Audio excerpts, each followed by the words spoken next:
I've always been interested in leadership. What makes a good leader? It must be the psychologist in me. And what differentiates that for a kind of so-so leader? And a bit like Bruce, I love a statistic. And I just wanted to share this with you. It was some research that came out of Toronto University a couple of years ago. And it was a leader's behavior influences performance in the bottom line by plus or minus 15%. Now, plus 15% if you're a fabulous leader, but minus 15% if you're not. That's a 30% difference. Now, if we knew that we could buy something in that would make 30% difference, wouldn't you run with it? Well, there you have it. It is leadership. And it's one of the highest correlations ever in psychology. For those here who know about statistics, and I think, Bruce, you do, R equals 0.62. It was more predictable, 4 times more predictable than ibuprofen on a headache, twice that of Viagra for some people in the room. And one bad leader will actually influence the outcome, mainly because everybody else is talking about them. And we're not just talking leadership at the top of organizations, we're talking leadership all the way down. So leadership is damned important. I hate when people talk about soft skills. These are hard skills. And my challenge when I deal with the professions, and I deal a lot with lawyers, accountants, scientists, engineers, is that when you become a leader, are you learning and looking at magazines and going online to look at leadership in the way that you are as your profession? That's the challenge. Because you should be just as expert a leader as you are a lawyer. And if you're not, then you're not a leader. So, okay, let me go through. Oops, I thought I was going to fall down there. Oh yes, I decided that I would start asking people. I love it. When I write a book, it makes me do the research. And I decided I was going to ask people about confident leadership in one of my books, A Confidence at Work. And also, this is another book, Fast Track to the Top. I actually was going to ask various leaders, CEOs from the FTSE 200, what makes a successful leader? How had they become successful so that I could help other people, so that my leadership courses were actually based on evaluation? Anyway, I'm going to share some of that with you, the 10 Commandments for Success, so that you're fabulous when you leave here. But first of all, I'm going to ask you, what does it take to be a successful leader? Just shout it out. Yes. Inspiring your team. Inspiring the team. Yes. Sacrifice. Oh, tell me more about that. You can't lead unless you give something up for the people you're leading. Give something up. It's another way of having skin in the game. Right. No, I'm still not really understanding. Okay. Leadership requires sacrifice. You need to be able to show that you're prepared to give things up for people you're leading, because that will inspire them and will make them think that you really have their interests At heart. So it's that way rather than this way. You're quite right. Quite right. Love it. Anything else? Having a vision. Having a vision. Yes. Always useful. Anything else? Being able to listen. Sorry? Being able to listen. Being able to listen. Yes, indeed. Anything else? Shout it out. There are more. There are thoughts going through your head. Not being afraid. Just thank you for that. Yes, not being afraid to speak up either. Anything else? Communication skills. Communication skills, in what particular way? Being able to explain the vision. Oh, that's good too, isn't it? Having it, but then being able to explain it. Absolutely. Anything else?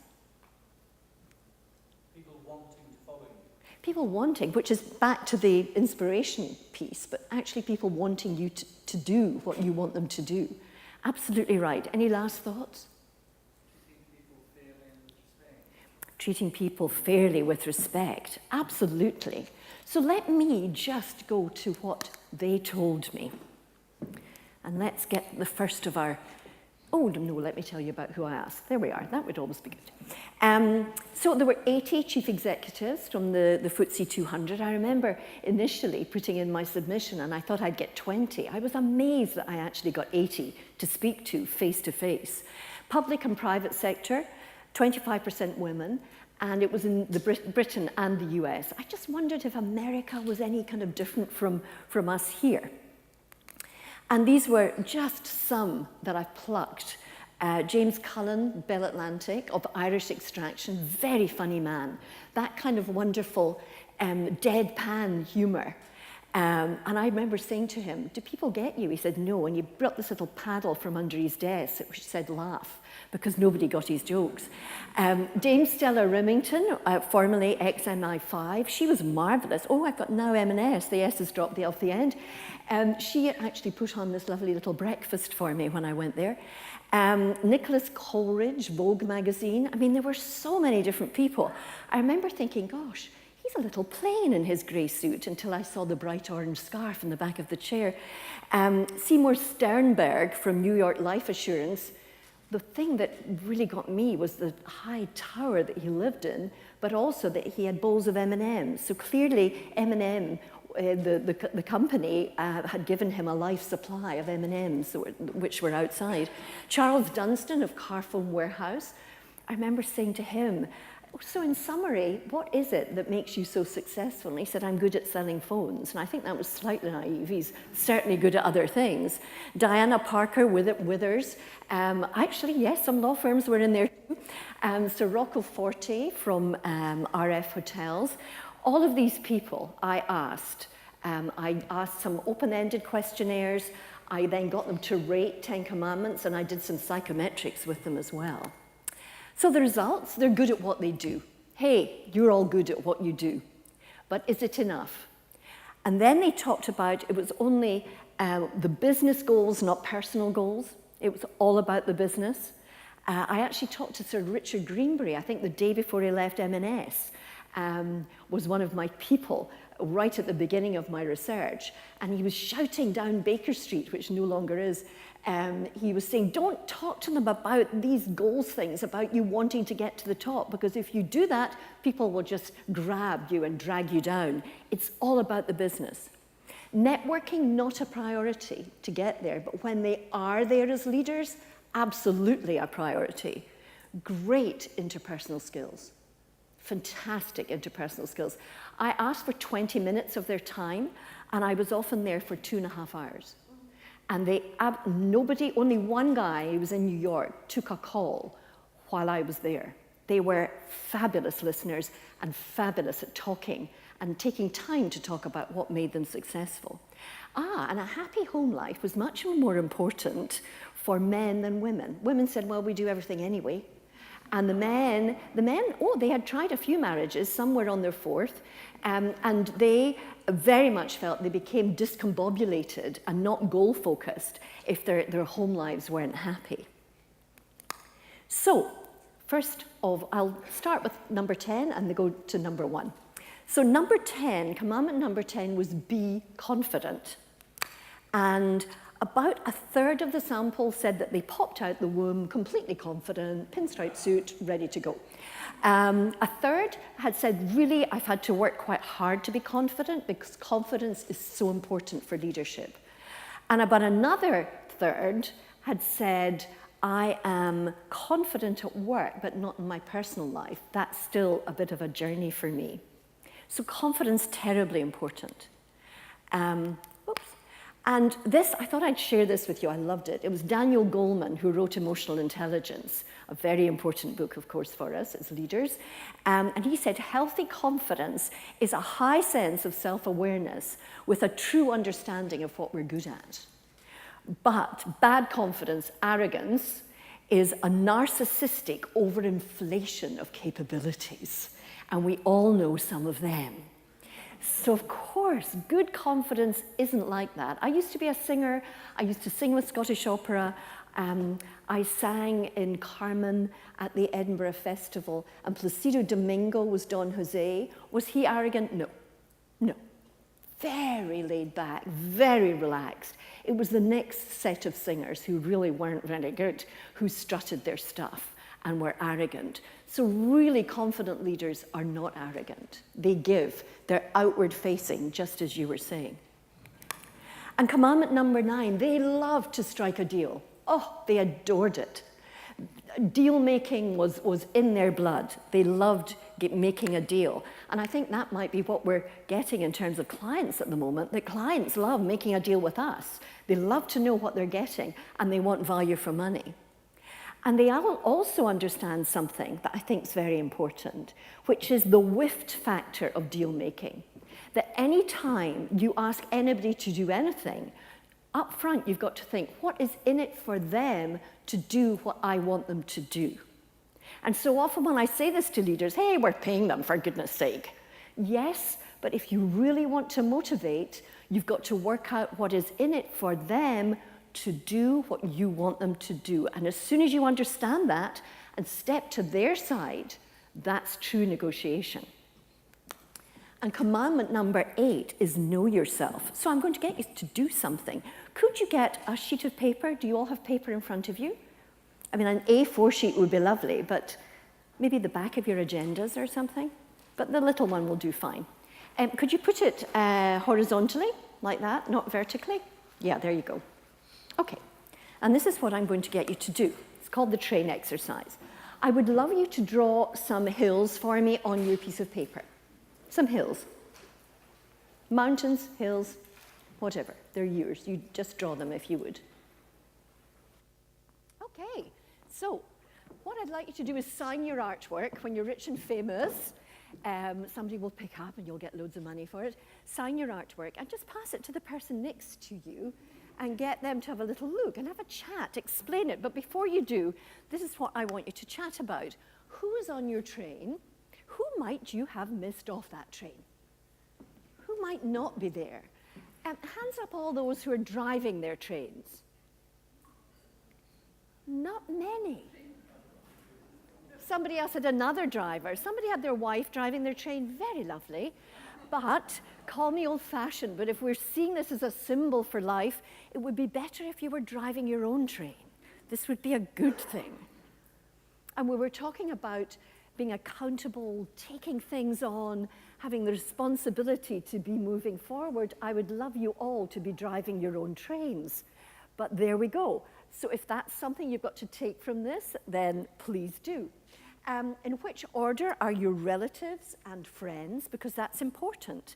The ones nearest the front of the train, near the engine, are your priority. The rest may be less so. So watch, maybe your kids are in front of your husband or wife. That's always interesting. And is there anybody, hands up those who had the work people on their train. Oh, that's lovely. Now, there's no right or wrong with this. Please feel free utterly to disregard. That would be absolutely fine. I mean, I've done this for many years, but it is not a complete science, believe me. I was asked to do it for one of the celebrity Big Brothers, and they asked me to predict who would win. And I think, well, psychology should be predictive. And I think it was chosen Mark from Take That, because he had the group playing on the train. He had dead dogs. Somebody had their dog on the train, which was very sweet, a Labrador, yes, lovely. He had dead dogs. He had ghostly people, old grandfathers who had passed away a long time ago. And I thought, well, my hypothesis was the more people, the more populated the train, the more that they would actually cope with the kind of stupidity of Big Brother. So it's quite interesting and it's quite predictive. And when I did this, I had missed the man in my life, the current man, off my train and went, oh, whoops, and the next year I was in London. Very interesting. So what I'd like you to do, not say anything, maybe not in your train, just exchange trains and just interrogate it. Just chat to each other and see who's there and see who might not be. Have a chat. Is it very significant if I'm not on my train at all? Oh, you're not on your train at all. Yes, that probably is a little bit, but you know what? Only as significant as you want to make it. Please, it is not a complete science. But if you're not on your train, then maybe life needs to be taken more under your control. Maybe. and you're pointing, you want to be on the train, really being proactive as to where you're going. And it's along the lines of what we were talking about earlier, is perhaps coasting a little. So comfortable, lovely, but actually grabbing those reins. Shh. Any other questions about the train? Well, you know, there's no supposed to be, but it would be kind of better if you were, because it's significant people in your life. Oh, you missed the train, all right. Oh, I've had mother-in-laws strapped to the rails in front. I've had husbands up mountains left behind. I have had only big pictures of parents at the back of the train and nobody else. Oh, I've had many, many iterations of the train. Any other questions? I mean, it's worth giving it to the people at home and see if you're on their train, because it tells you a lot if you're not. Maybe a little too much, actually. Any other questions? Okay, have some fun with it. It really is quite interesting. But if you're not driving your train, take that as a takeaway that you need to be on your train and you need to be driving it quite purposefully and actually have a few of these goals there. Okay, let's move on. Love to take longer, but there we are. Okay, shh. Okay. Right, that's okay. Commandment number 7 is love change. We've got to embrace change. We've got to adore it and say, you know what, this actually could be a really, really exciting future. And big, hairy, audacious goals. You know, why not? Easy to grasp, seem to be right, truly exciting. Because it is an exciting moment that we could be doing things differently with a very clear finishing line so that you can really celebrate that success. So it's so important that we get that right. And commandment number 6, I never thought my AT chief executives would put this one in. But commandment number 6 was de-stress. Because we don't make good decisions when we're stressed. We don't think clearly. We make knee-jerk emotional decisions, so it's not good. And one of my clients sent me this: go ahead, you son of a bitch, give it a turn. I work better under stress. No, you don't. You become green and squashed. And of course, at times of change, then we do get stressed. How can we mitigate against that? How can we become more relaxed? And things like the power minute, taking a minute to relax, a 5-minute break every hour and a half. Our concentration is at its peak between an hour and a half. After that, it's not. We don't work well. So we need to take breaks, even if it is to have a wander about. And a 15-minute lunch. We don't need a liquid lunch, and we don't need an hour. I'm sure we probably don't do that anyway. But at least move away from your desk and have your 15 minutes somewhere else. That breaks your concentration. And it allows you to work better as a machine, because we are machines. We have our limitations. Commandment number 5, trust the team. Of all the chief executives that I met, they all had a team around them that fostered what they weren't. So knowing what our strengths are, knowing our limitations, and putting a team in place that actually fosters what we don't, because we can't be all things to all people. And that's, of course, where psychometrics come in, where we need really to do leadership profiling of who's in our team so that we know our skills absolutely and clearly and back it up with other ones. So I'm going to give you another little thing to do. So write down, which of these shapes are you drawn to? Are you a box, a triangle, rectangle, circle, or squiggle? This is the first stage. It's not complete psychometrics, although Sue Dillinger, who put this together, says there's about an 85% concordance with really expensive psychometrics. So write down your first choice and then your second choice.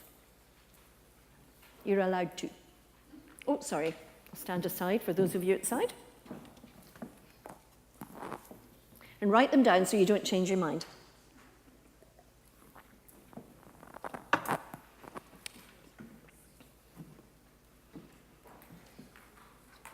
Okay, hands up all first choice boxes. Okay, second choice boxes. Right, okay. First choice triangles. Second choice triangles. and first choice rectangles. Oh, very interesting. I know what this means, of course. Second choice. It's lovely, the power for a few minutes. The second choice triangles. Oh, sorry, not triangles, rectangles. Second choice rectangles. I'm getting confused. Right. First choice circles. Second choice circles. Oh, wonderful. And first choice squiggles. Second choice squiggles. Wow, that's so interesting. Right, now I'll tell you what it's all about. Boxes, hands up all our boxes. You are organized people, or at least you like to be organized. One piece of paper in your desk, quite conservative, quite like wearing black and blue, grey's pushing the boat out. You love everything in its place. You like filing. You file everything. When you had CDs, they'd be in kind of order. Is that right? Do you like organization boxes? Speak to me. Do you? You do. Okay. And I even know what you drink, because I did for the BBC, I did a thing in London that when you bought drinks, you were given this profile. And you like red wine. Is that right? Red wine? Oh, you don't. See, it's only 85% success rate. And BMWs and Volvos. No? Oh, maybe that's London. Okay. Triangles, hands up all our triangles. Okay, you are our natural leaders. Everything honed to a point. And you like white wine and champagne, a fast car, and a little designer thing, sometimes with the label showing. And you are, the first boxes have a very close circle of friends. Triangles, nah, they have huge circles. And they call it networking because it's all about the bottom line. And rectangles, hands up all our rectangles. Okay, you're kind of a very exciting stage in your careers, not quite sure what you're doing, you're kind of sitting on the fence, lots of opportunities, would that be right? Maybe you don't want to say, because the senior partner's here, I don't know. Anyway, you're sitting there, so that's rectangles, that really almost is the entirety of rectangles. And circles, hands up, circles, you're people. You like comfortable clothes, puffy couches, colour, hugging people, which is probably why you're at a conference, and you're probably a self-selected group, everybody else is out there, and you're about people. Huge networks, you like big cars because you want to take everybody to the seaside at once. At least that's your excuse and you're sticking to it. And you're really all about people. You like soap operas and you chat. And so squiggles, hands up all our squiggles, you are creative. You quite like to wear black because you cut a dash. And you have 25 ideas a day, but if you don't have a box strapped to you, none of them will ever happen. So boxes, put your hands up, you are a commodity that these guys need. And you quite like unusual things, splashy art, MoMA, Tate Modern, and unusual cars. Would that be right? Are you into creative things? Okay, kind of, yes, speak to me, yes. So that kind of follows. Okay, to me, this is true diversity. I don't think it matters what gender you are, whether you're mixed gender or whatever, or whether you're green, pink, or blue, or whether you've got limbs or not, or too many. Really, it's what goes on in our head. This is our basic diversity contribution. Do you know what diversity you have in your team? I mean, one of the things I was researching for creativity at work is you should have a young person in your team, what Bruce was saying, a 30-year-old and younger, because that's the way we're all moving. And if you aren't speaking to young people, then you should be. You need women on your top team as well, because they are slightly different, believe it or not, you've probably realized that, but actually it could help your business. But this, to me, it's all about contribution of what's in our heads and the way that we see life differently. You need a whole load of that. You definitely need a squiggle. You need a people person. You need a leader. You need somebody who's excitingly looking for opportunities. And you need somebody who can write it all down and minute it. You need all of that so you don't actually forget what you talked about. Now, of course, I'm a triangle and a squiggle, and I buy boxes all the time. By goodness, I give this to them, and I hug them and then hire them. Fantastic. Perky box, fantastic. So we need really good diversity around us. Make sure you've got that. Commandment number 4, relate. We've been talking about relationships and communication Relationships, very important. These CEOs put it number 4 on the list. And it's relating internally and externally. I was fascinated last night that Roy had half a room full on networking, and yet we know that networking is going to get you your business moving forward. You should all have been there, and you weren't. I was, you weren't. And you needed to have done that. And that wasn't right. So get his book, he's there. Get it later, those that you missed. Some of you were there, that was lovely, well done. But we need to be able to relate to people very well. And everybody should be a rainmaker. You know, you should be talking to anything that moves, or even stops. If it stops at a bus stop, talk to it.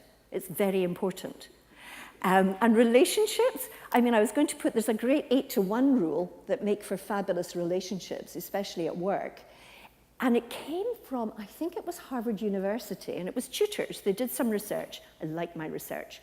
And it is that if they rewarded students, tutors rewarded students 4 times more than they criticized them, their performance remained roughly the same.